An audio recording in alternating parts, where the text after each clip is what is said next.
Bonjour, bonjour, j'espère que vous allez bien. Bienvenue dans ce live, deuxième live d'ailleurs, du mercredi 3 juillet. Salut Amandine, enfin re-salut, salut Jardin de Thé, comment est-ce que ça va de votre côté? Il y avait déjà eu un petit live ce matin, mais c'était un peu plus spécifique. Ça re-salut Éponine. Ce soir, eh bien, on va simplement continuer ensemble à lire et étudier le Bouddha Café. Salut Rodolpher, salut, salut. Le Bouddha Café, qui est un manga qui est super intéressant et que j'ai choisi en fait parce que, outre le côté un petit peu humoristique et sympathique, il a l'intérêt de présenter le bouddhisme tel qu'il est perçu par le grand public japonais, donc vraiment une forme de bouddhisme très moderne, ce qui se passe au Japon de nos jours. Comment est-ce que les Japonais le comprennent et aussi comment les Japonais des fois se trompent un peu par rapport au bouddhisme ou bien se posent des questions par rapport au bouddhisme. Et tout ça va être abordé de façon assez candide dans ce sympathique manga qui malheureusement n'a pas été traduit encore en français, hein. Là, j'ai la version ici, version japonaise. Et j'ai trouvé des scans en anglais, donc ça m'a quand même aidé. Même si je pourrais le traduire en japonais, c'est un peu plus, enfin du japonais, c'est un peu plus simple de le faire depuis l'anglais. Je suis un peu plus flemmard. Donc, eh bien simplement, je traduis des parties de ce manga-là. Et le but, ben, c'est justement de me servir de ce manga comme base pour ensuite discuter de différents aspects du bouddhisme au Japon et des questions qui vont pouvoir se poser. Salut à Amonut pour ce premier message aussi. Salut Christine.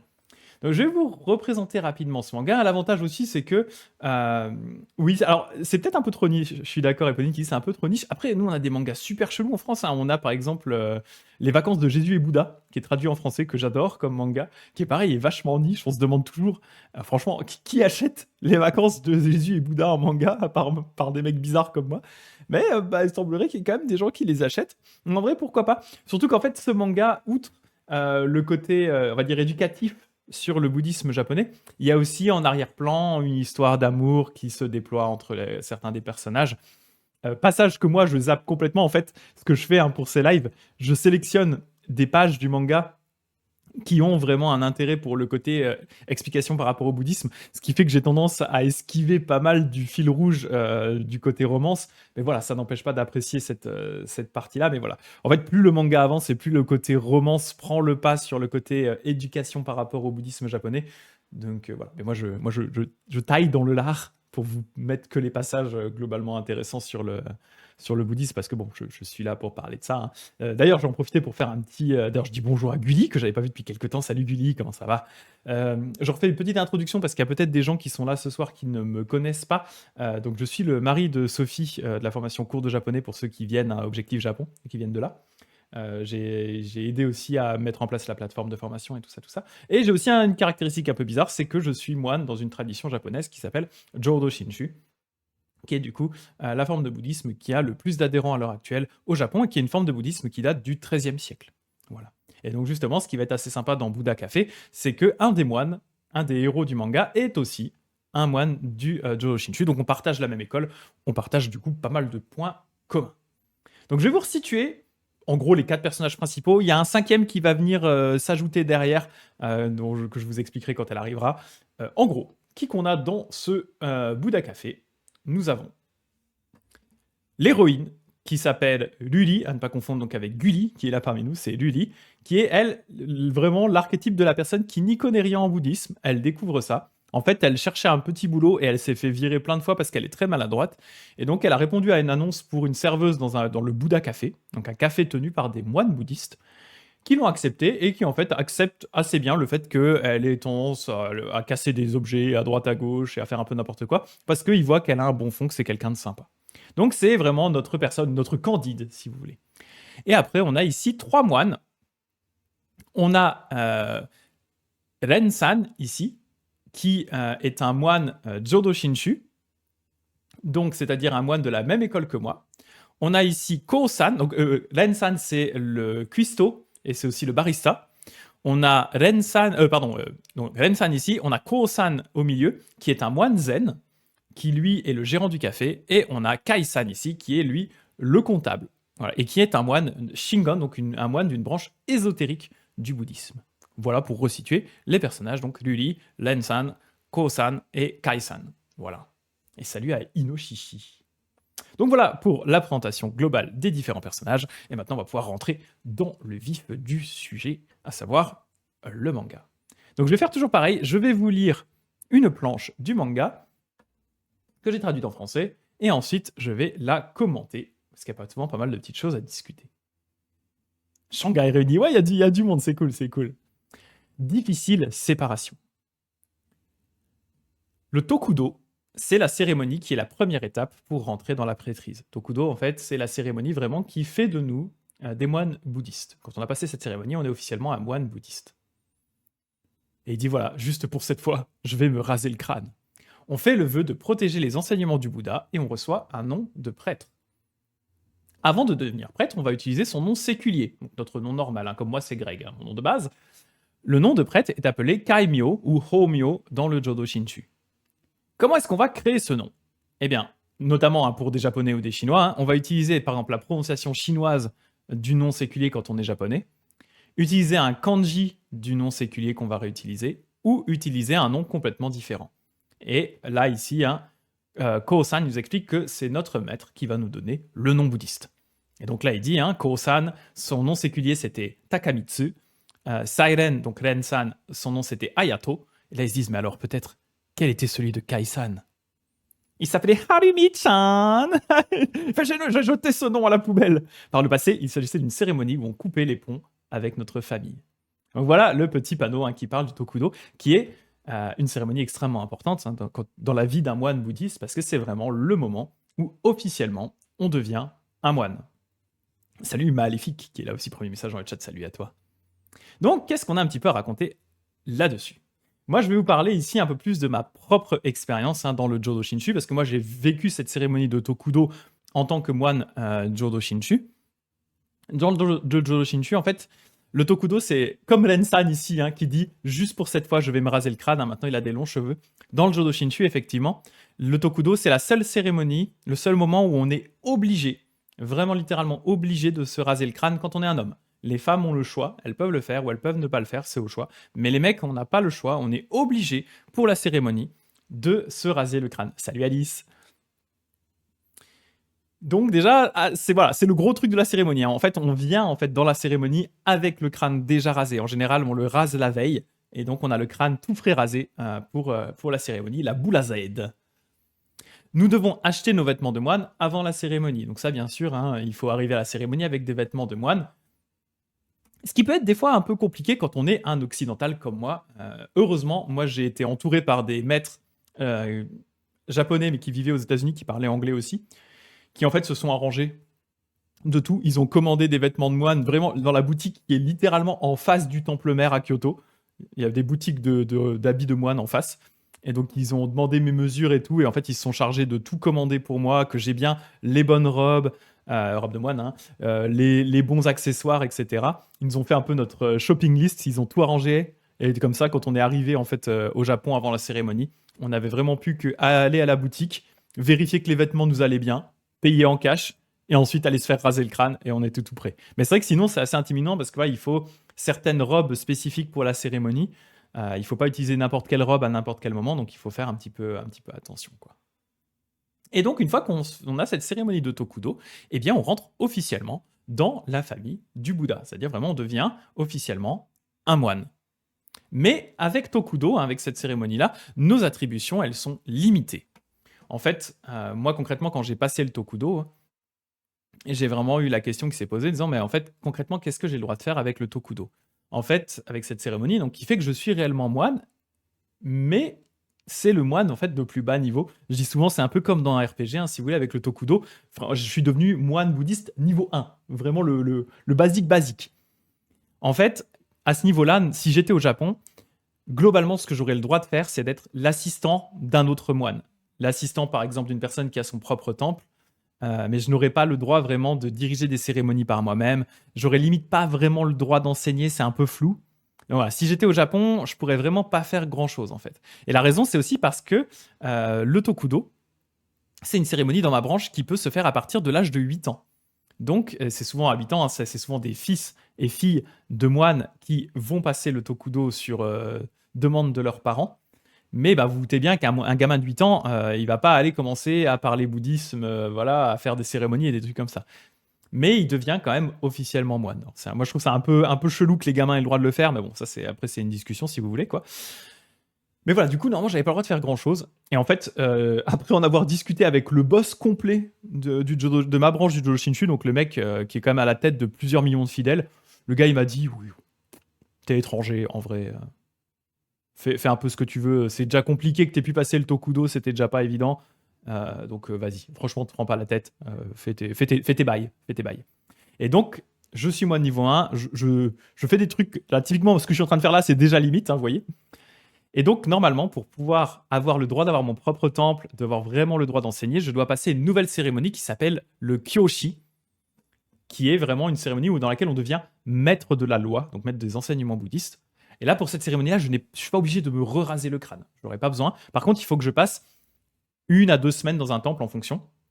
Dans mon cas, ce sera 1 semaine parce que je suis étranger. Donc, je vais passer 1 semaine dans un temple, dans le temple mère en fait, en avril, avec des Japonais et puis des étrangers qui viendront aussi pour le Kyoshi.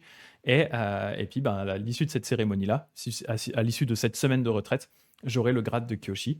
Mais en attendant, je suis aussi obligé, salut Kelana, je suis aussi obligé en fait d'étudier, de pratiquer. Donc là, j'ai plusieurs rendez-vous sur Zoom avec des moines de mon école qui sont plus avancés et qui sont des Japonais en fait, mais qui vivent aux États-Unis, qui eux sont en train de me former maintenant pour me dire bon ben là, il faut que tu apprennes tous ces éléments-là de rituel, tous ces éléments-là au niveau de l'histoire du Jodo Shinshu, au niveau des enseignements.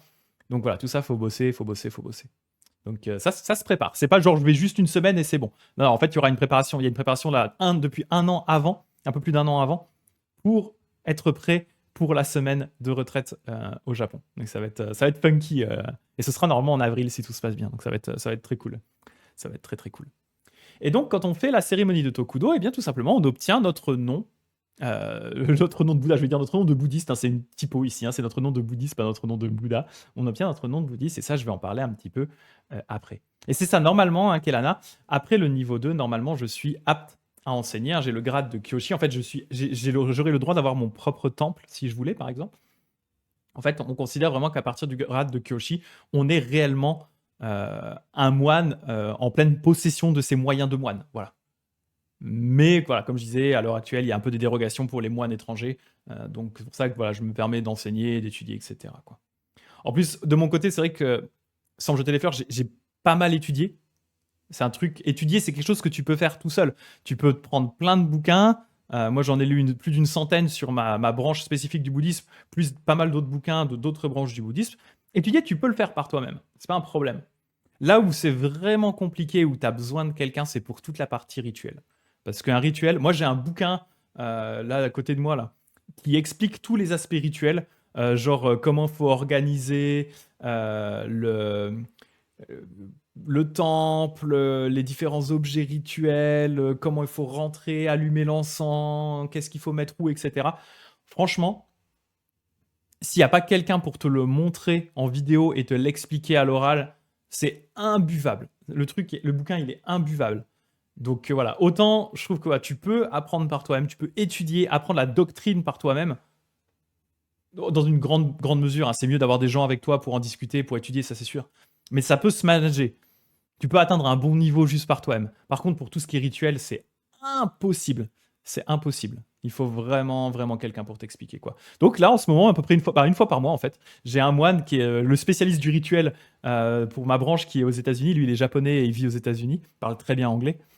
C'est le spécialiste voilà, pour la partie américaine de tout ce qui est rituel. Et il m'explique des fois pendant 1 heure voilà, comment est-ce qu'il faut circuler dans le temple en fonction des différents cas de figure, dans quel ordre il faut allumer les lumières. Pour vous donner une idée du niveau de blague du truc, un coup, il a passé 10 minutes à m'expliquer dans le temple dans quel ordre il fallait allumer les différentes lumières parce qu'il y a différents autels. Donc pour le Bouddha, pour le fondateur, pour les descendants du fondateur, pour les maîtres importants.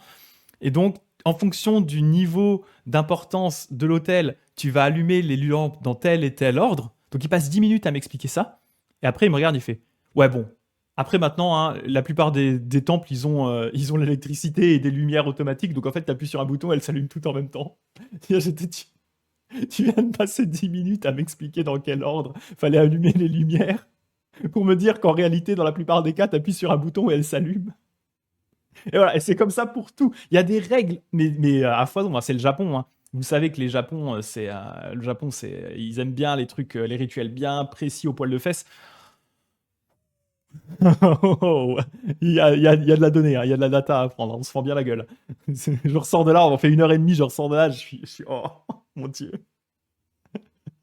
Voilà. Bah bon, ça fait partie du jeu, hein, je suis obligé de le faire. Après, ils ont très bien conscience, et c'est déjà le cas aux États-Unis parce que on peut pas faire comme exactement c'est fait au Japon. Déjà parce que ceux qui ont des temples aux États-Unis, ben, ils ont pas toujours tout le matériel, ils ont pas toujours non plus des lieux assez grands. Ils sont aussi un peu adaptés à la culture locale. En fait, ils ont simplifié, ils ont vachement épuré les rituels. Donc c'est clair que si un jour j'ai un temple, parce que je ne sais pas si j'en aurai un ou pas, mais si un jour j'ai un temple, franchement, moi je vais simplifier à mort. En fait, je vais respecter le rituel, mais je vais vraiment épurer au maximum tout ce qui n'est pas utile et nécessaire, même au niveau des objets et tout, parce que ça c'est une usine à gaz sinon quoi. C'est ouais, ça, comme dit Dagdeg, hein, le Japon avec les rituels, ils sont bien vénères, quoi. Ouais, c'est ça, Kelana qui dit, c'est beaucoup plus de transmission de rituels. Exactement, exactement. Parce qu'en fait, c'est compliqué. Et puis là, il y a plein d'objets qui ont des noms japonais, des trucs comme ça. Franchement, s'il n'y a pas quelqu'un pour t'expliquer, tu t'en sors pas. Et lui, il nous montre, mon sensei, là, il me montre aussi des vidéos explicatives qui sont vraiment faites pour les moines, hein. C'est des vidéos éducatives comme quand on est au collège, il vous passe le documentaire qui vous explique le truc. Bah là, c'est pareil, sauf que c'est pour les trucs de moines. Et vraiment, ça sauve la vie d'avoir les images, hein. C'est incroyable, quoi. Et salut Kogai-san, salut, salut. Oui, en mode temple connecté, c'est ça. Bah, c'est assez drôle, quoi. C'est assez drôle. Et donc, je disais, on obtient notre nom de bouddhiste. Et puis voilà, j'ai remis ici, hein, la photo du 8 novembre 2022, c'est-à-dire il y a maintenant 1 an et demi, quand j'ai été ordonné. Donc là, vous voyez sur cette magnifique photo, hein, comme vous le disiez, hein, regardez, il y a des gamins, vous voyez que là, hein, c'est pas lui là notamment, ils sont pas bien vieux, hein. Comme je disais, à partir de 8 ans, ils peuvent, hein, et eux, ils sont tous venus avec leur papa, qui est moine, hein, concrètement, qui était là pour dire tu vas reprendre le temple, mon fils, quand je serai à la retraite. Et on en reparlera à la fin du live. Il y a une page du manga, hein, sur cette histoire de pression qu'on met sur les enfants pour reprendre le temple familial. On va en reparler, mais voilà. Et gardez cette image en tête, hein, du petit gamin qui sait pas trop pourquoi il est là, mais c'est parce que papa lui a dit tu vas être moine comme moi, mon fils, parce que tu dois reprendre le temple. Et donc voilà, il y a le petit gamin. Et au-dessus, il y a, il y a ma gueule. Pardon. Il y a ma vieille tête. Ah, je peux pas zoomer plus. Il y a ma vieille tête en chauve avec mon copain américain Gary qui est à côté. Donc, voilà. Ça fait toujours marrer de me voir en chauve comme ça. C'est toujours drôle.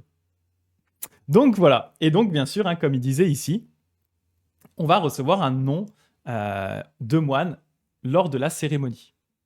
Ce nom de moine, Romeo, dans mon cas, en fait, c'est Shaku Shinshi. Les noms de moines, ils commencent tous par ce caractère ici qui est Shaku. Ah merde, vous voyez pas très bien, là, c'est un peu caché. Le caractère Shaku, en fait, qui veut dire Shakyamuni, c'est une abréviation du nom du Bouddha historique, hein, le gars qui a fondé... Le gars, qui n'a plus aucun respect. L'homme qui a fondé le bouddhisme il y a 2500 ans, il s'appelait donc, on l'appelait Shakyamuni, le sage des Shakyas. C'était Siddhartha de son prénom, Siddhartha Gautama, le sage des Shakyas. Et donc en fait, on l'appelle souvent en japonais Shakya, Shakya Nyorai, et donc Shaka Nyorai. Et donc on garde ce Shaka, et c'est devenu Shaku. Donc en fait, c'est ce caractère qu'on a au début du nom, c'est Shaku, pour dire donc disciple du Bouddha. Et ensuite, on a donc notre nom. Donc comme je disais, hein, dans le manga, normalement, bah, comme les Japonais ont des kanji pour leur nom, ils vont pouvoir des fois s'en servir pour leur nom. Nous, en tant qu'étrangers, clairement, on peut pas faire ça.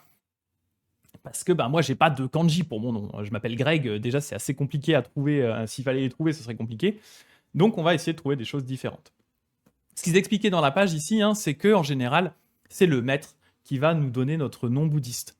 Et dans le Jodo Shinshu, la branche dans laquelle je fais partie, la branche dans laquelle j'ai été ordonné, la relation de maître à disciple, elle est assez informelle. C'est très différent de ce qu'on imagine par exemple dans le Zen ou dans le Shingon, dans certaines autres branches du bouddhisme où vraiment il y a le maître qui dirige, c'est très clair, il y a des relations très hiérarchiques entre les maîtres et les disciples. Dans le Jodo Shinshu, c'est vraiment très différent parce qu'en fait, on va considérer qu'on est tous des personnes normales sur le chemin. Bien sûr, il y en a qui sont un peu plus avancés que d'autres, mais ça reste des personnes normales. Donc, on va pas leur donner cet aspect vraiment en disant, par exemple, comme dans le Zen, on disait, le maître, c'est quelqu'un qui a atteint Satori, il a un degré d'évolution spirituelle plus élevé, etc. Dans le Jodo Shinshu, on s'embête pas avec ça.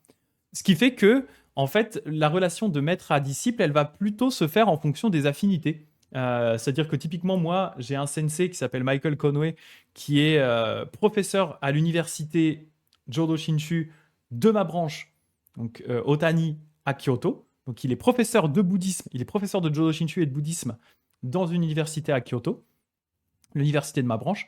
Et en fait, bah, on a un feeling qui est super bien passé l'un avec l'autre. Donc en fait, à aucun moment, il y a eu un truc officiel pour dire que c'était mon sensei et que j'étais plus ou moins son disciple. Mais lui comme moi, on considère que c'est globalement ce qui s'est passé. Voilà. Il a jamais vraiment dit, mais il y a juste une fois où typiquement on était dans un resto avec l'américain justement, après le Tokudo, l'américain qui était là avec son sensei japonais. Et le sensei lui a ramené quelque chose. Et Michael, il dit: Ah, mais moi, je t'ai rien ramené.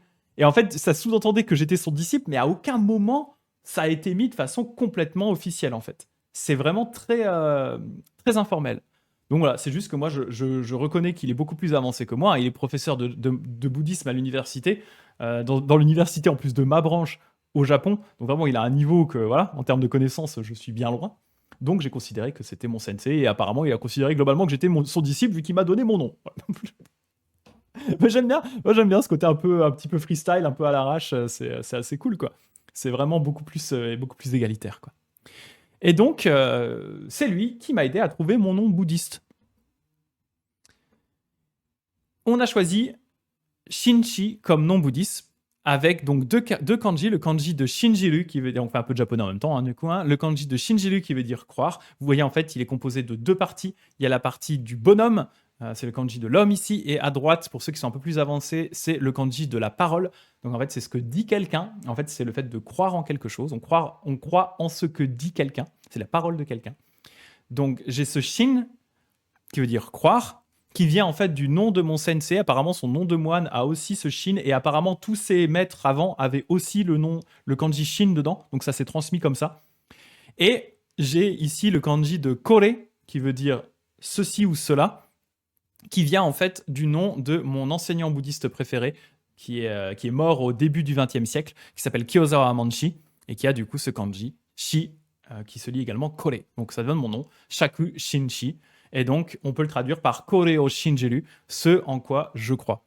Donc, je crois en ses enseignements, je crois en Kyozawa Manshi, ce en quoi je crois. Et donc là, j'ai mis une petite photo, mais on voit pas bien. Hein. Je vais zoomer un peu. C'est moi ici avec mon sensei devant le temple, quelques années avant le. Ça doit être en 2018, je crois. Quelques années, donc 4 ans avant la cérémonie. Voilà, quand j'habitais à Kyoto. Donc voilà, ça c'est cool. Donc voilà un petit peu hein, cette histoire de Tokudo. Voilà. Je sais pas si vous avez d'ailleurs des questions à ce sujet-là. Bien sûr, n'hésitez pas. Hein, c'est quand même assez particulier. Oh, merci beaucoup Inoshishi pour ton réabonnement des 3 mois. 3 mois d'affilée. Excellent. Merci beaucoup. Hein, merci beaucoup. Si vous avez un Prime, bien sûr, vous pouvez l'utiliser pour soutenir alors, ma chaîne ou d'autres chaînes. Hein. J'ai vu qu'il y avait Kogai-san dans le chat tout à l'heure. Hein. Vous pouvez aussi soutenir Kogai-san qui a une chaîne qui parle d'antiquité et que ce soit japonaise ou coréenne. Donc voilà, n'hésitez pas aussi à le soutenir hein, si jamais. Donc, voilà, n'hésitez pas à soutenir les petites chaînes. Ça permet d'acheter des livres, dans mon cas.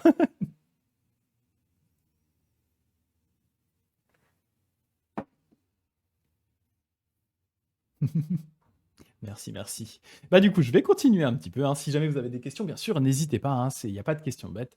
On est là aussi pour ça. Le deuxième panneau, on va parler de paradis sur Terre. On va parler de bouddhisme, de la Terre pure. Alors, on a Satchan, ici, qui est une petite mamie, qui est une cliente régulière du café. Elle dit « Je me sens toujours confortable avec une bonne tasse de thé et des fleurs. Le Bouddha Café me redonne goût à la vie. » Oh, merci Kogai-san, très gentil, merci beaucoup, merci beaucoup. Et donc, il dit « Ah, merci, la petite mamie. » Là, vous voyez que Luli, hein, elle fait la gaffette, et elle fait tomber un vase qui est pété ici. Hein. Vous voyez qu'Osan, il a un peu le seum, mais il dit rien parce qu'il l'aime bien, donc puis elle s'excuse, hein, bien sûr. Et donc, voilà, notre bon Kai-san, qui est le comptable, qu'est-ce qu'il dit ? Il y en a encore un qui se casse, je remplace tous les pots par des tasses en papier. Alors lui, bien sûr, hein, ça fait de la dépense. Il aime pas trop ça, quoi. Et donc Ren-san, hein, qui continue, pourquoi ne pas décorer avec des fleurs que Luli ne pourrait pas atteindre? Comme ça, elle risque pas de tout péter. Et voilà, l'édition limitée du Bouddha Café, le plafond en fleurs. Oh, que c'est beau! Oh, pardon, que c'est beau! Ça ressemble à la terre pure, n'est-ce pas? Et à son âme qui commence à quitter son corps. Satchan, non, reste avec nous. Et donc la terre pure, hein, je vais revenir sur ce que c'est, hein, mais on raconte que 3 fois par jour, chaque jour, 3 fois chaque jour et chaque nuit, il y pleut une fleur appelée mandala. Donc, de quoi il est question ici? Pourquoi est-ce qu'on nous parle d'espèce de paradis de terre pure? On a ici une notion qui est extrêmement importante dans le bouddhisme japonais, qui s'appelle la terre pure. D'ailleurs, hein, moi, je fais partie d'une école dont la traduction, le nom serait la véritable école de la terre pure. Voilà, Jodo Shinshu, la véritable école de la terre pure, ou l'école véritable de la terre pure. Donc, la terre pure, vous comprenez bien que vu le nom, c'est une notion qui est centrale dans mon école du bouddhisme. De quoi qu'il est donc question? La terre pure du Bouddha Amida. Là, ici, on parle de la terre pure d'un Bouddha spécifique qui s'appelle Amida. Amida, c'est le Bouddha de la sagesse infinie et de la compassion infinie. C'est le Bouddha de la lumière infinie et de la vie infinie. Ce Bouddha, c'est un Bouddha qui a fait le vœu de créer un environnement purifié qui s'appelle une terre pure. Il a pratiqué pour ça. Et c'est un environnement dans lequel les gens vont pouvoir renaître pour pratiquer le bouddhisme. En tout cas, c'est comme ça que ça a été compris traditionnellement. Donc c'est ce que je mets ici, hein, c'est la destination post-mortem, hein, donc après la mort, la plus populaire dans le bouddhisme japonais, et ce depuis des centaines d'années. C'est-à-dire qu'à l'époque où nous, les chrétiens, rêvaient de renaître au paradis, la plupart des bouddhistes, au Japon, mais pas que, hein, dans beaucoup d'autres pays du grand véhicule, par exemple la Corée, la Chine ou le Vietnam, eh bien eux, ils espéraient pouvoir renaître dans la terre pure du Bouddha Amida. C'est donc une terre qui a été créée pour permettre aux êtres de pratiquer le bouddhisme sans contrainte. Un environnement vraiment de pratique, avec plein de maîtres, des grands pratiquants qui sont là pour vous aider, un environnement sans souffrance pour pratiquer au calme, à l'aise. Sauf que vous voyez, à la base, on dit vraiment la terre pure, hein, c'est censé être un environnement de pratique, c'est-à-dire qu'elle s'inclut dans ce qu'on appelle la voie des bodhisattvas. Les bodhisattvas, ce sont des êtres qui œuvrent pour le bien de tous les êtres. Ils vont pratiquer le bouddhisme en vue de permettre à tous les êtres de se libérer de la souffrance, pas que eux, c'est pas du tout égoïste. Et donc à la base, la terre pure, c'était considéré comme une sorte d'étape dans la carrière du bodhisattva, où vraiment, si on pouvait renaître là, dans cette terre, eh bien, on était sûr de pouvoir pratiquer trop efficacement, ça allait super bien se passer, et donc on était obligé d'avancer sur la voie des bodhisattvas le plus efficacement possible pour pouvoir ensuite aller aider les gens autour de nous. C'était pas censé être vraiment un endroit où on kiffe la vibe pour le plaisir de kiffer la vibe. Il y a d'ailleurs des maîtres, hein, vraiment, qu'on dit si vous voulez renaître dans la terre pure pour kiffer la vibe, vous n'allez pas y arriver parce que c'est pas le but en fait. Vous n'allez pas y renaître, c'est pas possible. Sauf que vous vous doutez bien que dans l'imaginaire populaire, tout ça c'est beaucoup simplifié. Et on en est venu à croire vraiment, à intégrer la terre pure comme étant une espèce de paradis dans lequel on va renaître et on sera tout bien et on va kiffer, au même titre que le paradis dans les religions type religion chrétienne.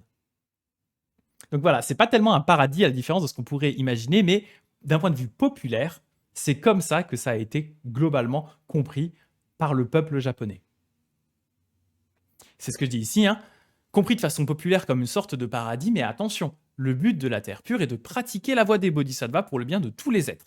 Il ne s'agit pas d'un paradis. Le but est de retourner ensuite dans notre monde ou dans d'autres mondes dans lesquels les gens souffrent pour aller les aider. On n'est pas censé y rester ad vitam aeternam, accroché comme un gros bigorneau ou sur son rocher, là, comme une moule sur son rocher. On est censé à un moment, hop, partir pour aller aider les gens. Et donc, cet environnement, il est décrit dans les sutras, ce qu'on voit notamment nous en ce moment le mercredi, hein, il est décrit comme vraiment un environnement magnifique, avec de magnifiques plans d'eau, des palais de bijoux, des arbres de bijoux et des fleurs. Et parmi donc ces descriptions, il y en a une qui nous intéresse ici par rapport à cette histoire de plafond en fleurs, hein, qu'ils ont créé et qui fait quasiment mourir Satchan.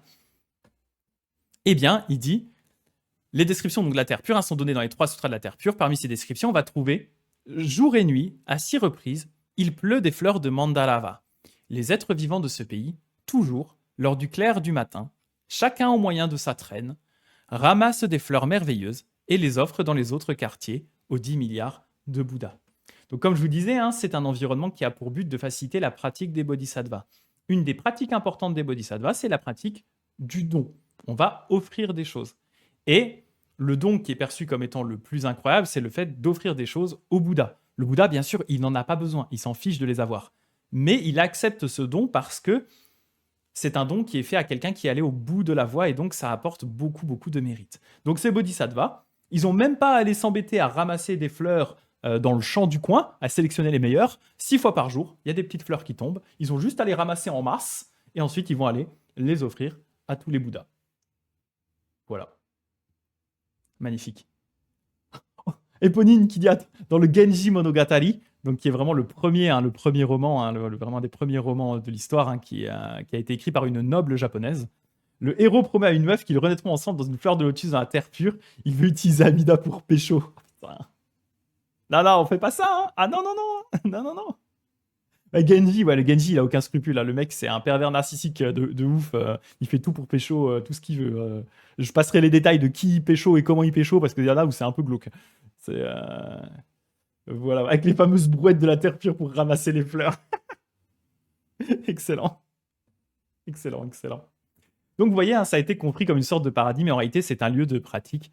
Et dans le Jodo Shinshu, dans ma branche, on va considérer que la terre pure n'est pas un environnement physique, dans lequel la véritable terre pure n'est pas un environnement physique, mais bien, on va considérer que c'est une terre de lumière qui est équivalent au nirvana. En fait, on va considérer vraiment que ces descriptions qu'on nous donne, ce sont des descriptions, ce sont ce qu'on appelle des moyens adaptés, c'est-à-dire des moyens pour donner envie aux gens d'y renaître, mais en réalité, la véritable terre pure, c'est une terre de lumière, c'est une terre spirituelle, qui est l'équivalent du nirvana. Et donc, en fait, pour le Jodo Shinshu, au moment où on meurt, on devient automatiquement un bodhisattva ou un bouddha de haut niveau, et on redescend immédiatement dans notre monde pour aider les gens. On fait vraiment un stop and go. On ne reste pas, dans la terre pure, quoi. Voilà. C'est un dépose-minute, la terre pure, dans le Jodo Shinshu, si vous voulez. Ponine qui parle du Genji Monogatari, qui dit c'est un des livres que j'ai adoré mais que je recommanderais pas. Trop chelou, long, complexe à lire, faut s'accrocher pour aller au bout. En vrai, ouais, moi j'avais commencé à lire et je suis pas allé au bout. Je crois que j'avais lu à peu près la moitié. J'ai une belle édition en plus à la maison. J'aimerais bien le reprendre à l'occasion quand j'aurai plus de temps. Mais c'est vrai que j'ai tendance à lire maintenant beaucoup plus de non-fiction en fait. Que ce soit des biographies ou des livres sur des sujets qui m'intéressent. Religion, philosophie, etc. Et je lis assez peu en ce moment de fiction, mais il faudrait quand même que je m'y remette parce que c'est quand même un roman qui est iconique, qui est extrêmement important pour comprendre la culture japonaise. Donc c'est un peu dommage que je sois pas allé au bout en vrai, quoi. En vrai. Donc voilà la terre pure. Et donc, pour vous donner un ordre d'idée de ce à quoi ça ressemble, d'après les descriptions qu'on va trouver dans les sutras, à nouveau, ça c'est une vision de la terre pure. Dans le Jodo Shinshu, comme j'ai dit, on considère que c'est une terre de lumière, mais les sutras vous décrivent la terre pure un peu sous cette forme-là. Donc vous voyez, il y a des bassins incroyables, il y a des arbres, des palais de fous, et on a des grands bodhisattvas et des bouddhas. On a le bouddha Amida, on a Kannon et Seishi, ces deux acolytes qui sont là, qui sont deux grands bodhisattvas, qui vont être là pour enseigner à tout le monde. Et donc vous voyez, il y a plein de bouddhas qui sont là. On leur offre ici, on les voit, ils offrent ici aux différents bouddhas. Donc voilà, c'est censé être un environnement qui est très beau, un environnement purifié. Donc c'est pour ça que vous imaginez bien la petite mamie Sachan qui rêve de renaître là, ici. Et regardez bien cette image parce que je vais vous montrer ensuite une tentative qui a été faite au Japon pour reproduire l'environnement de la Terre pure dans notre monde. Il y a Gulli qui dirait un monde de Bowser dans Super Mario 3D World. Un peu, j'avoue, dans 3D World, il ressemble un peu à ça. Oui, je suis d'accord, entièrement d'accord. Donc, regardez bien ça, et voilà, je vais maintenant vous montrer le Byodo-in, qui est une tentative de reproduire la Terre pure dans notre monde. Donc ça, c'est le dessin, ça, c'est le Byodo-in. Alors, c'est un peu moins grandiose, on va pas se cacher, mais, on trouve quand même, si on regarde là vraiment ce petit temple tel quel, ce palais, eh bien, il y a de l'idée, avec le cours d'eau qui est là on a l'eau, enfin voilà. C'est donc en fait un temple qui est sur globalement une petite île au milieu là de l'eau et donc qui est censé représenter la terre pure. Il y a une statue d'Amida dedans. Et voilà, c'est un temple avec un des temples avec un des jardins les plus connus des alentours de Kyoto. C'est un grand classique, le Byodo-in, que je vous encourage à aller voir. Il y a toujours quand même pas mal de monde parce que voilà, ça reste un temple connu, mais il est quand même assez beau et assez impressionnant avec l'eau autour. On dirait vraiment voilà, vraiment l'illustration là, quoi. C'est quand même assez bien fait, quoi. Et Pauline qui dit le problème avec les descriptions de la terre pure, c'est que les sutras en font tellement que c'est très dur de lui rendre hommage à travers là. Oui, c'est ça. Ils vont vous dire il y a des arbres de joyaux, de plein de joyaux différents, les fleurs de lotus. l'eau, enfin voilà, c'est très, très, très imagé. Et effectivement, c'est pas évident de rendre ça en version artistique. Donc là, sur des représentations comme ça, en fait, vous voyez qu'ils s'inspirent quand même d'éléments architecturaux qu'ils connaissent, hein. Ça ressemble beaucoup à ce qu'on peut retrouver dans les temples et sanctuaires japonais, euh, avec voilà un petit peu de décoration, des choses comme ça, mais ça reste finalement pas si éloigné de ce qu'on pourrait trouver dans la vraie vie. D'où effectivement le Byodoin, vous voyez bien que c'est une belle tentative de représenter ça, quoi. Donc voilà un petit peu pour parler de la terre pure, qui est donc un concept important dans l'histoire du bouddhisme japonais, et ce depuis plusieurs siècles, même plus de 1000 ans, hein.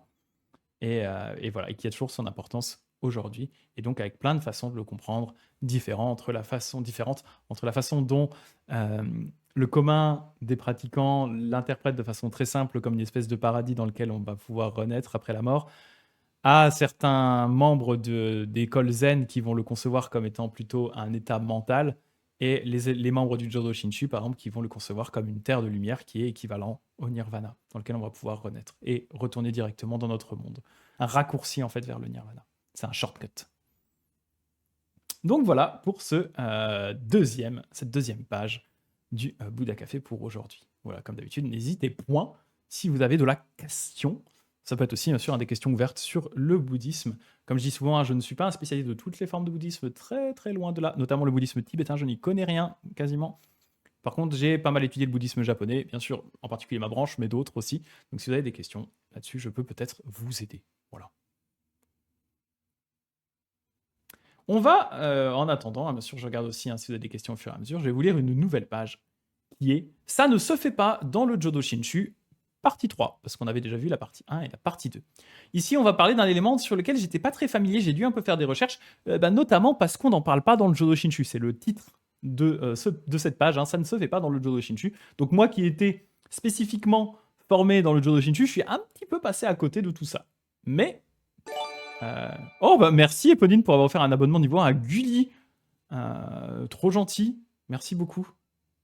Merci beaucoup. Donc, cette histoire, en fait, de 49 jours après la mort. Donc voilà, j'ai dû vraiment me renseigner pour le live parce que c'était un sujet sur lequel je n'étais pas très très bien formé. 49 jours, c'est la période durant laquelle le défunt, traditionnellement, voyage dans l'outre-monde après la mort. C'est-à-dire, c'est un espèce d'état de transition entre deux naissances. Donc on est mort à cette vie-ci, hein, parce que vous vous rappelez, hein, le bouddhisme, bien sûr, intègre le concept de renaissance, le cycle des naissances et des morts, et le but du bouddhiste est justement de sortir de cette roue infernale du cycle des naissances et des morts. Et donc, il y a certains sutras qui vont vous expliquer que entre le moment de la mort et le moment de la renaissance, il y a 49 jours dans lequel l'âme va voyager dans l'outre-monde, dans une espèce d'état un petit peu intermédiaire. Là, vous allez bien me dire, à quoi ça sert? Eh bien, en fait, l'âme va traverser en fait des cycles de 7 jours. On nous dit ici, mission 1, déjà traverser 3200 km en montagne à pied. Mais pourquoi s'imposer un tel trajet? Eh bien, la raison, c'est que c'est le jugement. Ok? Vous allez être jugé. Le défunt va recevoir un jugement tous les 7 jours. La pression. Là, vous voyez, on a le premier juge, deuxième juge. Ces 7 juges, donc 7 x 7, 49, vont déterminer la destination future de la personne. Et donc, Koro-san explique ici, hein, c'est pour cela que nous prions, lui il dit nous en tant que moine zen, hein, lui c'est un moine zen, c'est pour ça que nous prions pour le bonheur dans la vie future. Il inclut également ici Kai-san, hein, qui est un moine Shingon, qui le fait aussi. Donc on l'a dit, par exemple, voilà, pour les aider à traverser la rivière. Il y a un moment apparemment où il se retrouve à moitié tout nu, on se fait dessaper par des démons, enfin ça a l'air un peu dur, elle dit c'est si dur. Donc vous voyez, ici le but ça va être d'aider la personne qui est en train, donc, qui vient de décéder, qui est donc dans ce périple de 49 jours. Et là, on a Ren-san, le moine Jodo Shinshu, hein, la famille, qui dit, d'après le Jodo Shinshu, ceux dont le cœur s'en remet au Bouddha Amida atteignent la terre pure.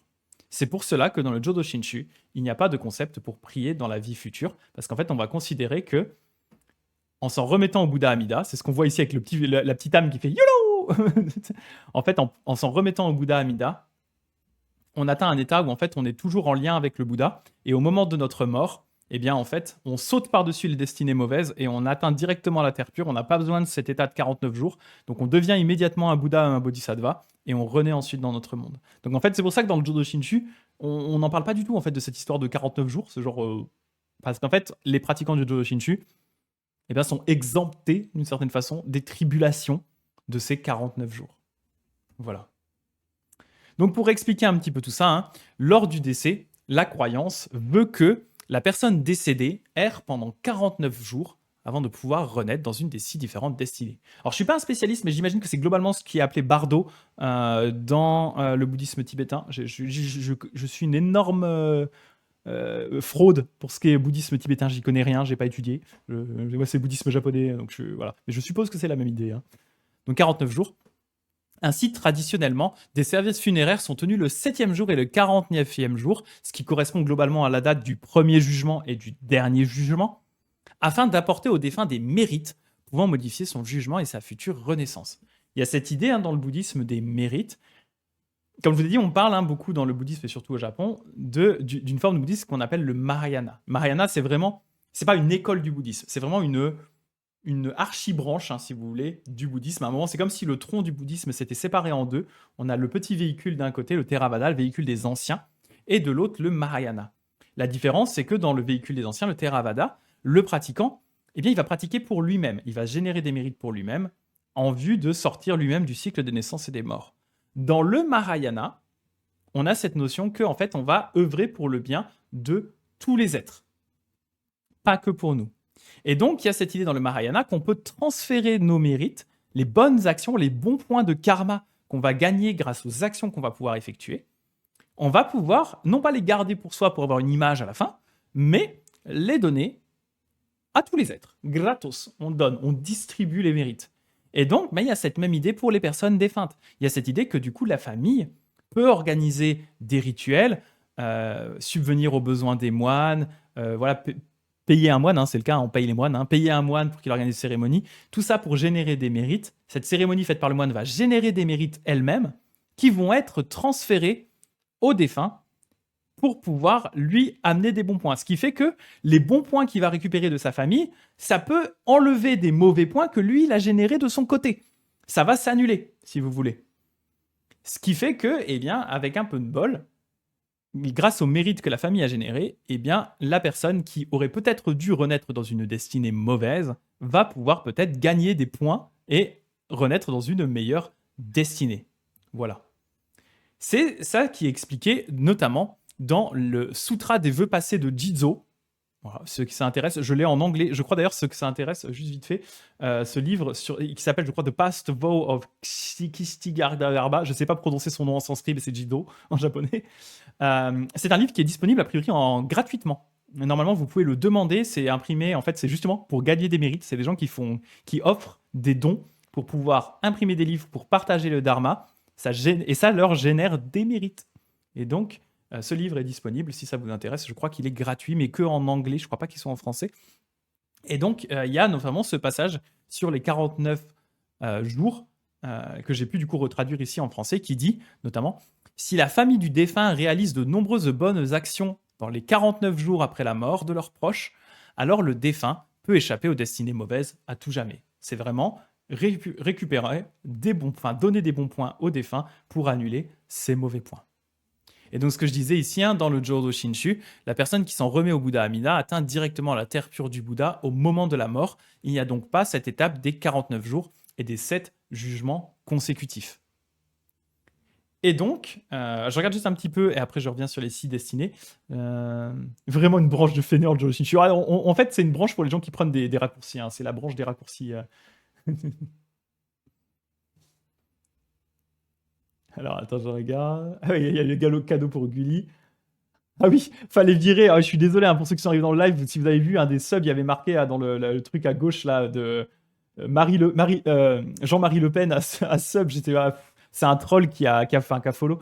C'est un troll qui a follow le stream. Je pense qu'il s'amuse à follow des streams juste pour que les gens disent son pseudo en live. Et j'étais super, merci quoi. Pas besoin quoi. Mais bon, c'est des trolls. C'est Twitch, il y en a normal. Voilà, merci du coup Eponine d'avoir réussi à dégager ça. Ça fait plaisir. Ouais, ça ressemble au bardo, mais je suis pas sûr qu'il y ait des jugements. Le bardo, Eponine dit, chez les Tibétains, c'est très popularisé chez nous par le fameux livre des morts tibétain. D'ailleurs, les Tibétains eux-mêmes comprennent pas trop pourquoi les Occidentaux sont aussi passionnés par ce bouquin, qui est juste un livre de pratique parmi tant d'autres. Ouais, c'est ça, que je n'ai pas lu, effectivement. Être feignant, c'est être intelligent, c'est ça. On prend les raccourcis, hein, comme à Mario Kart, bien sûr. Et donc, je vous ai mis ici les 6 mauvaises destinées. On a le monde des enfers, le monde des esprits faméliques, c'est esprit qui manque là, le monde des animaux, le monde des êtres humains, le monde des demi-dieux belliqueux et le monde des dieux ou des êtres célestes. Dans certaines versions, il n'y en a que 5. Le monde des demi-dieux pardon, belliqueux, les Ashura, ne sont pas dans toutes les versions. Les anciennes versions n'en avaient que 5 sans eux. Mais dans les versions Mahayana, en général, il y en a 6. Donc je vais vous en parler un petit peu plus. Je vais vous montrer une image de ça. Bien sûr, hein, ces états sont compris traditionnellement comme étant des états de renaissance. Il est aussi possible de les comprendre comme des états spirituels. Par exemple, le monde des esprits faméliques, c'est tout ce qui va être lié à l'avidité quand on est avare de quelque chose, qu'on désire ardemment quelque chose qu'on n'arrive pas à obtenir. Le monde des animaux, ben, ça peut être voilà, quand on se comporte de façon un petit peu colérique. Le monde de l'enfer, c'est quand on crée de la souffrance pour nous et les autres. Voilà, il y a moyen de le voir d'une façon psychologique, mais traditionnellement, bien sûr, ça a été compris comme étant vraiment des états de renaissance. Donc voilà, je vais vous montrer une petite image hein, qui illustre cela. Voilà, ici, hein, on a du coup... Je vais commencer par les humets. Les humets, putain, j'aurais dû relire mon PowerPoint quand je l'ai écrit. Les humets. Donc ça, c'est nous, on est des humets. Donc là, vous connaissez bien les humets, hein, les humets classiques, caractérisés notamment par un certain nombre de souffrances dans le monde, que sont la maladie, la vieillesse, la mort, être séparé de ce qu'on aime, être au contact de ce qu'on n'aime pas. Donc c'est pour ça qu'on considère que c'est une destinée mauvaise. Mais on va considérer que c'est la plus précieuse des destinées mauvaises parce que elle a son juste lot de souffrance, mais aussi de temps pour pratiquer, se consacrer à la libération de soi-même et des autres. Donc c'est pas si mal, c'est pas si pire, on va dire. Mais c'est pas ouf. Mais il y a pire. Il y a pire notamment avec les esprits faméliques.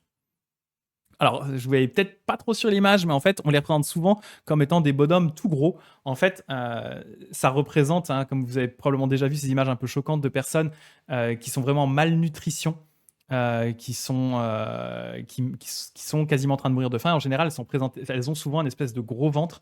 Ben là, en fait, c'est à ça que représentent les esprits faméliques. Ça représente la destinée qu'atteignent les gens qui ont été justement trop avares, trop tournés sur leur propre désir. Et en fait, dans cette destinée, ces esprits ont constamment faim et soif et ils ne peuvent pas boire, ils ne peuvent pas manger. Par exemple, tout ce qu'ils boivent se transforme en feu. C'est une destinée horrible, hein. Concrètement, les esprits faméliques, ce n'est pas cool. On a ensuite, ici, les enfers. Bon, bah voilà, les enfers, hein, je ne vais pas aller trop dans le détail de ce que c'est, hein, ça craint. Voilà. Il y a plein de façons de renaître dans les enfers. Il y a tout un livre qui explique pourquoi on est dans les enfers. Il y a plusieurs, sachant que dans le bouddhisme, il y a plusieurs types d'enfers. Il y a des enfers chauds et des enfers froids. Au cas où vous supportiez trop la chaleur, il y a des enfers froids. Voilà, et donc vous allez douiller votre maman. Hein, clairement, c'est le concept. Hein. Ensuite, on a les animaux. Bah, voilà, hein, vous savez tout ce que c'est. Hein. Renaître en cochon d'Inde n'est pas la renaissance la plus intéressante qui soit. Renaître en chat domestique peut se discuter. Tout dépend. Ensuite, on a les Ashura. Donc, comme je disais, hein, ceux-là ne sont pas systématiquement là. Ils sont caractérisés par le fait qu'ils se mettent tout le temps sur la gueule. Voilà, ils se tapent dessus. Bon, ils se frappent là. Voilà. Et on a les dieux. Et là, vous allez me dire, attends, Greg, chelou quand même. Pourquoi est-ce que les dieux sont mis dans les destinées mauvaises? Ça a l'air quand même. Les dieux, ça a l'air quand même assez cool. Pourquoi est-ce que, eh bien, on ne mettrait pas les dieux comme étant une bonne destinée? Eh bien, en fait, simplement, le problème des dieux, c'est que ils vont passer tellement de temps à être confortables, à être bien, qu'en fait, des fois, ils vont en oublier un petit peu de pratiquer. Ils vont un peu se laisser aller au bonheur et à l'opulence et à la joie.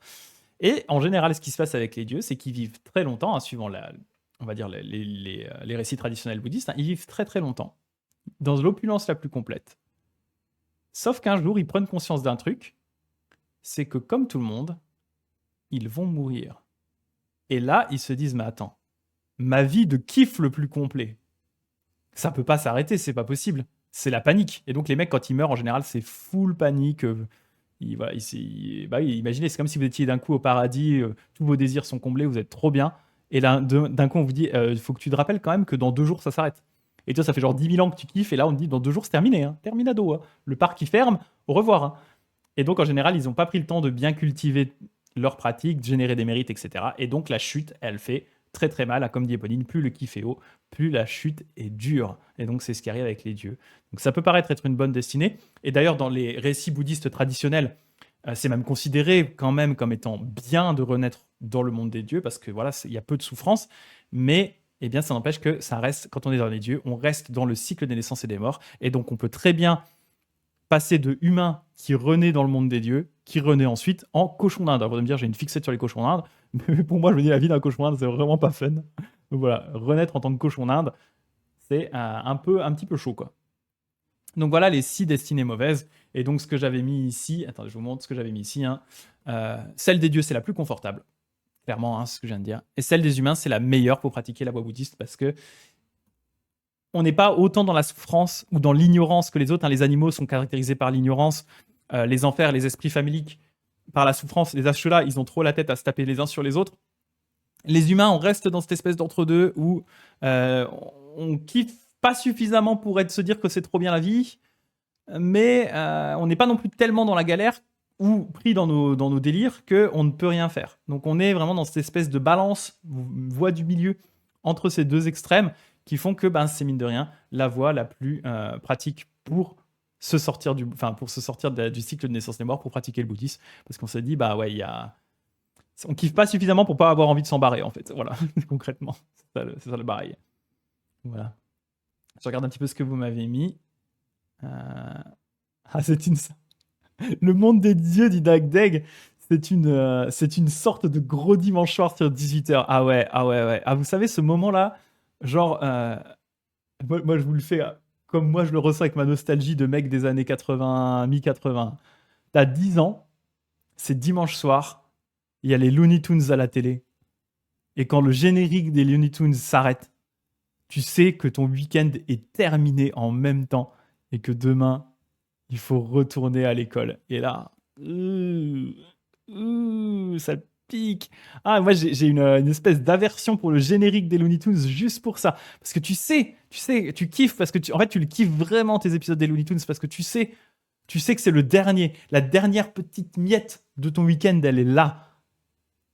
Et tu sais que quand ça va se terminer, c'est ton week-end qui est fini avec. Oh oui, Poninkissa, tu kiffes ton épisode de Pokémon et tu sais que demain, l'école est de retour et ça va faire mal, quoi.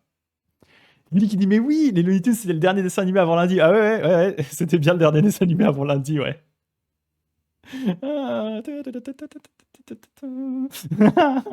Ouais, ça m'a traumatisé. Hein.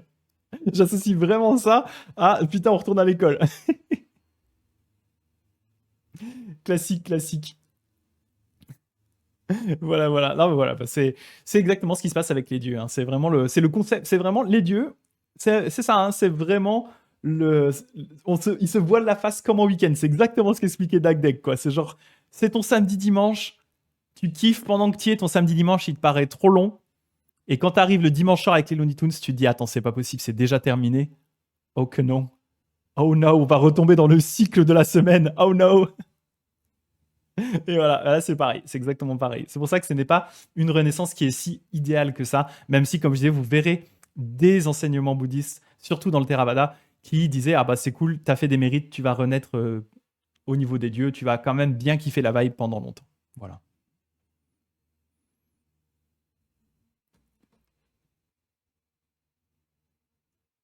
Dagdeg fait pas semblant de regarder la panthère rose et Goldorak. Ah la vache. Je pense que je vais faire une dernière page. Je vais en sauter 2 et je vais faire celle que j'avais envie de faire à ce moment-là pour terminer, qui est, je trouve, intéressante. C'est un sujet qui est classique. C'est le problème de la succession des temples, que j'ai un petit peu parlé. Parce que comme j'en ai parlé au début, je voulais en parler également là à la fin. Et d'ailleurs, tapez pas trop sur Dagdeg qui a 40 ans. Hein. Moi, j'en ai 38. Hein. J'aurai 39 cette année. Hein. Les 40 ans, je les ai presque. Hein. Faites gaffe. Hein. Vous moquez pas trop des quarantenaires. Moi, j'y serai bientôt dans le club des quarantenaires. Hein. Ça pique. Donc, vous vous rappelez en début de live, je vous disais que en vous montrant cette photo, eh bien, on avait souvent des enfants qui avaient le Tokudo, en fait, qui étaient vraiment poussés par leurs parents à passer le Tokudo, parce qu'ils leur mettent en fait très très tôt la pression pour reprendre le temple. Donc c'est ça dont je vais vous parler là sur cette dernière page du manga qu'on va faire ce soir. C'est le destin d'une sœur. Ce qui me permet d'introduire un nouveau personnage qui est ici cette demoiselle, qui est en fait la sœur de Ko-san. Donc voilà, c'est sa sœur, donc elle a été élevée dans un temple, hein, bien sûr, comme Ko-san lui-même. Donc qu'est-ce qu'elle nous dit? Grand frère, concentre-toi sur ton travail au temple. Je ne veux pas que tu sois corrompu par des occupations mondaines comme tenir un café. Et donc Ren-san qui répond, Chi-chan, tu dois pas t'inquiéter, aucun risque que ce vieux fossile se fasse corrompre. Et elle répond, que quelqu'un comme mon frère va sans aucun doute finir séduit par une belle femme, et du jour au lendemain, il dira qu'il ne veut plus hériter du temple. Et donc ils expliquent un petit peu ici, hein, si le moine principal n'est pas au temple, sa famille ne peut pas vivre dedans. Alors c'est aussi ok si c'est le descendant, hein, donc le fils par exemple ou la fille qui est là et qui reprend, il n'y a pas de problème. S'il y a quelqu'un pour remplacer le moine principal, c'est pas un problème. Ce n'est que quand il remplit ses obligations que sa famille est autorisée à vivre dedans. Donc là on voit, hein, c'est peut-être le papa de Ko-san qui a un design particulièrement intéressant, je trouve. Beau design, hein, très beau design. Je vais me le faire tatouer peut-être, il a un beau design. Et donc elle explique, hein, Chi-chan, la sœur du moine zen, elle dit, dans le doute, les membres du temple, le membre du comité de direction sûrement du temple, hein, il y a souvent des comités de direction dans le temple, hein, sont déjà en train de réfléchir à d'autres candidats potentiels. Ils disent, hey, qu'est-ce que vous penseriez du fils de Yamada? Oui, oui. Comme si une boulette comme toi pouvait comprendre mes sentiments. Et en fait, tu ne me passes pas tes nerfs dessus. Voilà, elle aime bien passer ses nerfs sur la petite nouvelle, mais elles vont bien s'entendre à terme, bien entendu, quoi. Et Pony qui dit, elle fait la morale alors que c'est pas elle qui va devoir faire Zanen toute sa vie. Oui, on est d'accord, on est d'accord. Donc, je vais vous expliquer un petit peu. On est en train de partir là d'ailleurs, on est en parallèle sur des trucs de Jones et des dessins animés genre Foot de rue et Totally Spies. Et ouais, j'ai vu qu'apparemment c'était les meilleurs, enfin les dessins animés les plus cotés de la génération après moi. Et surpris, j'étais surpris. Hein, pour moi, c'était tout ce qui était Dragon Ball, Chevalier Zodiac, etc. Mais quand on commence à dire ça, c'est là qu'on voit qu'on est un vieux. On dit oui, mes animés préférés c'était le Chevalier Zodiac et Dragon Ball. Fait d'accord, tu es un vieux actuellement. Tu n'es pas un boomer, mais tu es presque. Tu commences à t'en approcher doucement. Voilà, donc je vais expliquer un petit peu, on va parler de ça. Hein. Au Japon, l'immense majorité des temples se transmettent dans la famille. Il s'agit, j'ai mis avec des guillemets, d'un business familial. Le temple, c'est un travail. Le but du moine est de ramener de l'argent. Au Japon, ça va beaucoup se faire via les services funéraires. La plupart des temples, l'activité principale du moine, eh bien, c'est justement de conduire ces services funéraires. On l'a vu notamment aussi ces cérémonies pour les 7e et 49e jours après le décès. Il y a aussi des anniversaires de décès, etc. Donc, au Japon, le travail du moine est beaucoup lié à la mort. Ce qui n'était pas le cas vraiment historiquement, mais c'est ce que c'est devenu. À tel point que, du coup, pour beaucoup de Japonais, le bouddhisme se limite à une sorte de business mortuaire dans lequel le travail du moine, eh bien, c'est de célébrer les enterrements et de mener les enterrements et toutes les cérémonies qui vont autour des anniversaires de décès pour la famille. Et là où ça score, c'est qu'en fait, en général, le temple, eh bien, ce n'est pas qu'un temple tout seul posé sur la map, c'est en général l'habitation de la famille du moine. Et donc, comme expliqué dans cette page du manga, si personne dans la famille ne veut reprendre le temple, alors la famille, non seulement elle perd son job, ça, pourquoi pas, mais surtout, elle perd la maison familiale, qui est parfois dans la famille depuis de nombreuses générations. Donc, vous imaginez bien que là, il n'est pas que question d'un business. Il y a déjà souvent au Japon des business qui se transmettent de père en fils, de père en fille, etc. maintenant. Et déjà là, il y avait pas mal de pression pour que le business reste dans la famille. Mais là, on est sur le cran au-dessus. C'est pas que le business qui est en jeu, c'est la maison familiale qui est en jeu. Et comme vous le savez, la plupart du temps, les temples, ce sont des vieux bâtiments. Donc, des fois, c'est un risque de perdre la maison qui est dans la famille depuis 5, 6, 7 générations, voire plus. Donc, petite pression quand même pour que quelqu'un reprenne la famille. Parce que papy, quand il va à la retraite, il n'a pas envie d'être dégagé de la maison familiale parce qu'il bosse plus en tant que moine. Il a pour intérêt qu'un de ses gamins reprenne le boulot pour que tout le monde puisse rester dans la maison. C'est quand même assez chaud, quoi. C'est quand même assez chaud. Donc, il y a une énorme pression sur les enfants pour que un d'eux devienne moine et reprenne le temple familial. Comme l'espérance de vie au Japon, elle est assez longue, eh bien, en fait, souvent, l'enfant qui va reprendre le temple aura eu avant une carrière.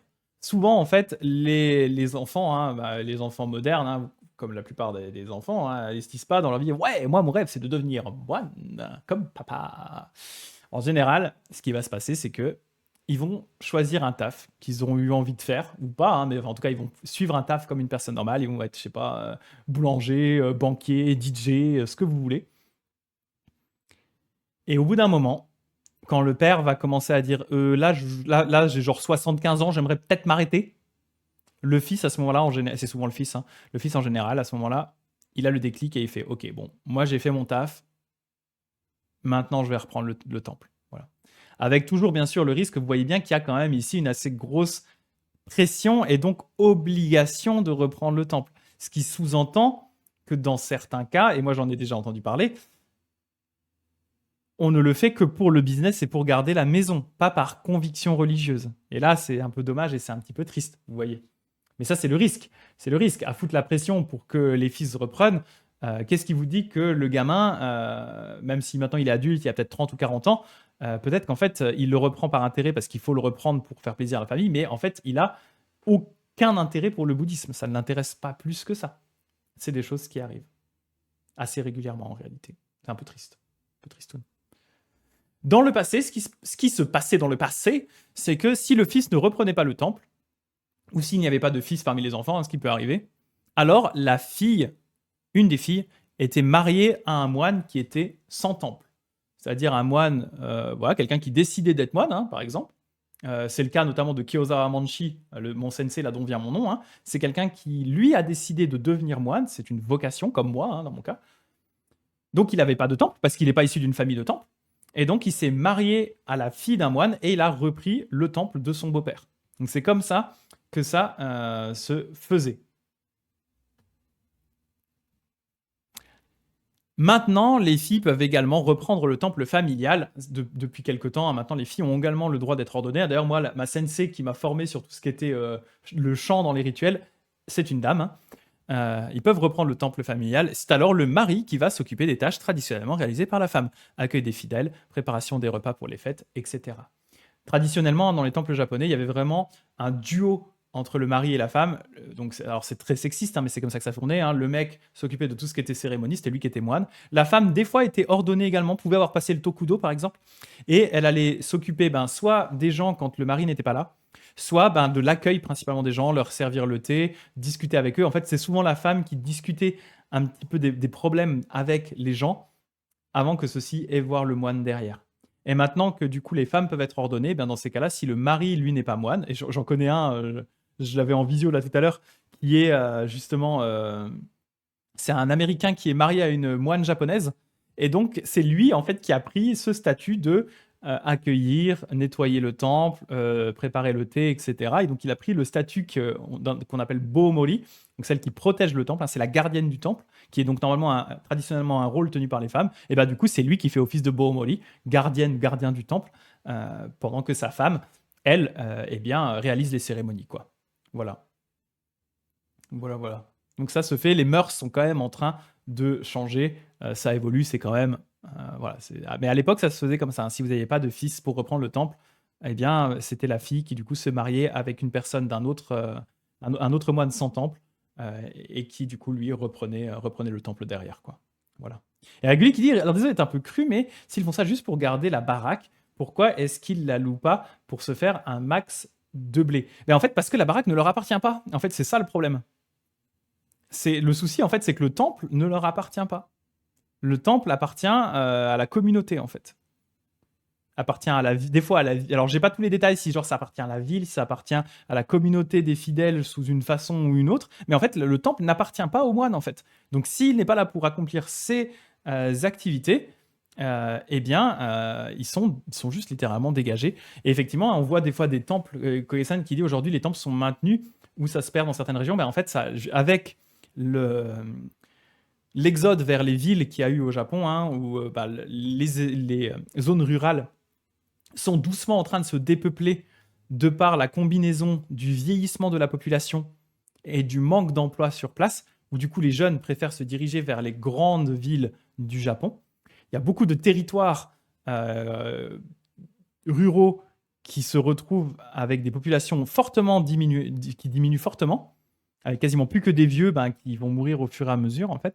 Et dans ces cas-là, au bout d'un moment, le problème, c'est que il n'y a plus personne pour payer le moine et entretenir le temple.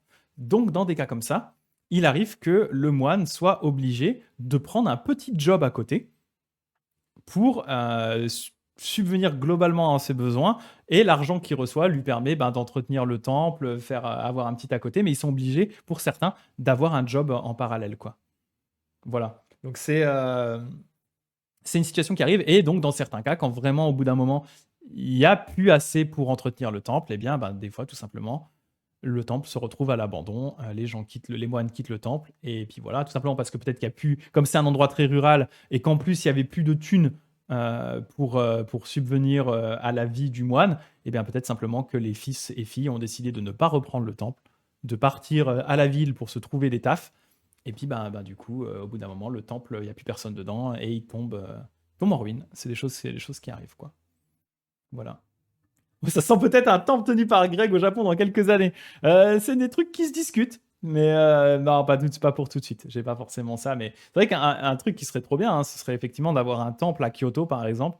Mais un temple qui soit dédié pas forcément que avec un seul moine. Moi un truc que j'aimerais trop faire et que j'avais discuté un jour avec un moine zen dont j'ai perdu le contact, c'était en 2018, qui était à Kyoto, et il étudiait à Otani, l'université liée à ma branche du bouddhisme. Mais il était moine zen. Et il avait ce projet que je trouvais excellent, qui était de dire, et pourquoi est-ce qu'on ne formerait pas un temple avec plusieurs moines français de différentes branches pour justement accueillir les Français qui viennent à Kyoto pour leur donner l'expérience de ce qu'est un rituel bouddhiste, mais aussi avec des explications sur voilà, c'est quoi le bouddhisme au Japon, quelles sont les différentes écoles, ça ressemble à quoi un rituel Jodo Shinshu, une petite séance de zazen avec le moine zen, un petit truc folklore comme ça sur une demi-journée, une journée, voilà, d'éducation, dans le cadre d'un vrai temple à Kyoto, ce serait incroyable à faire. Franchement, ce serait trop bien. Éducation comme ça, en français et tout, un peu ce que je fais sur Twitch, mais dans un vrai temple, quoi. Ce serait très cool, quoi. Ce serait très très cool. Avec plein de moines différents, ce serait pas mal, quoi. Donc voilà, c'est des choses qui, c'est pas, voilà, ça fait partie des projets qui existent dans ma tête et dans celle notamment de Sophie. Mais voilà, c'est entre ce qu'il y a comme projet comme ça et la réalité, je ne sais pas si ça se fera un jour du tout. Je ne sais pas du tout de quoi l'avenir sera fait par rapport à ça, mais je trouve l'idée intéressante. Voilà, je trouve que c'est une bonne idée pour sensibiliser les Français au bouddhisme dans un cadre traditionnel avec des moines de branches du bouddhisme japonais, mais qui sont français et qui peuvent bien leur expliquer de quoi il est question, qu'est-ce qu'il en retourne, etc. Je trouve que ce serait trop bien. Ce serait vraiment trop trop bien, quoi. Voilà. Qu'est-ce que j'avais noté? Ah bah c'est tout. C'est tout ce que j'avais noté sur celui-là. Bah écoutez, pas trop mal pour ce petit live du soir. Est-ce que vous avez des questions avant qu'on s'arrête? J'espère que ça, en tout cas, ça vous a intéressé tout ça. Et vraiment, la pression des temples, c'est assez incroyable. Et moi, j'ai une personne de mon entourage dont je ne donnerai pas le nom, mais certains d'entre vous savent peut-être de qui il est question. Mais j'ai quelqu'un dans mon entourage qui est en couple avec un Japonais. Ils vivent en France. Et en fait, ce Japonais, c'est un fils de sanctuaire. C'est-à-dire, il a le même problème que les fils de temple, sauf que lui, c'est un sanctuaire Shinto. Et en fait, c'est la même problématique. C'est-à-dire que la maison familiale est liée au sanctuaire. Et si personne ne reprend le sanctuaire, et bien derrière, on n'a plus la maison. Et là, régulièrement, il y a le papa qui fait un peu pression sur le gamin en disant tu sais, là, moi, je m'occupe du sanctuaire, mais bon, je vais pas faire ça toute ma retraite non plus. Ce ferait peut-être que tu reviennes au Japon t'occuper du sanctuaire. Sauf que lui, il a aucune envie de retourner au Japon s'occuper du sanctuaire. Surtout qu'il y croit pas plus que ça. Puis son père, il lui a dit ouais, mais tu sais, moi, ton grand-père, c'était pareil. Genre, il y croyait pas, mais bon, et il faisait les cérémonies, hein. Il les faisait bien, fallait les faire. Hein. J'étais genre, putain, c'est chaud quand même, je trouve. Je trouve ça un peu chaud quand même. Juste reprendre parce qu'il faut reprendre sans y croire, je trouve ça dur, quoi. Le côté du coup tu fais des trucs je sais pas. C'est pas c'est quand même t'es quand même moine ou prêtre, quoi. Enfin, c'est quand même un minimum, faut quand même croire un minimum ce que tu prêches et ce que tu fais comme rituel, parce que sinon c'est un peu limite. Ça me pose un peu souci, moi. Mais voilà, et donc vous voyez, et donc lui il est en France, et donc vraiment il a régulièrement des pressions familiales pour dire faudrait peut-être que tu reviennes prendre le sanctuaire un coup, quoi.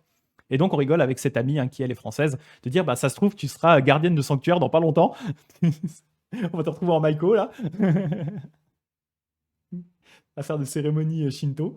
Ça va être marrant, quoi.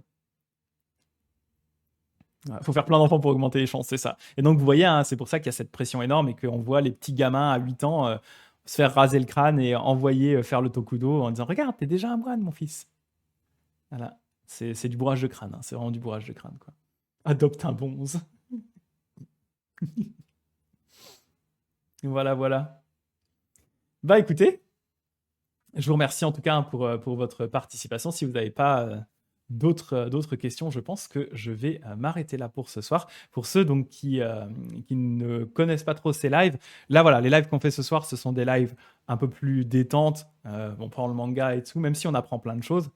Je fais aussi en général, je fais donc 3 lives par semaine. Ceux-là sont ceux qu'on fait ce soir, hein, c'est exceptionnel, j'en fais en moyenne un par mois. Le reste du temps, je fais 3 lives par semaine, lundi, mercredi et vendredi à 8h30. Et donc, ces 3 lives pour voir 3 formes de bouddhisme différents. Donc là, on rentre vraiment plus dans le détail.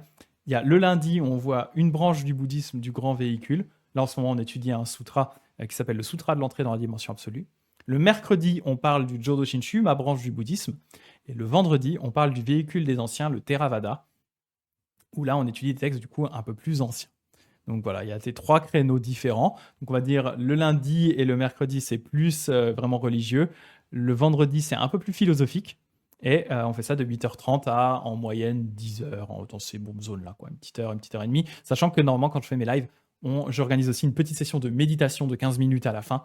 Donc pour initier les gens à la méditation. Donc vous êtes les bienvenus, hein, bien sûr, même si vous n'y connaissez rien en bouddhisme, le but c'est justement de vous éduquer sur le bouddhisme. Moi non plus, je ne suis pas un spécialiste, hein, ça me permet de réétudier des textes.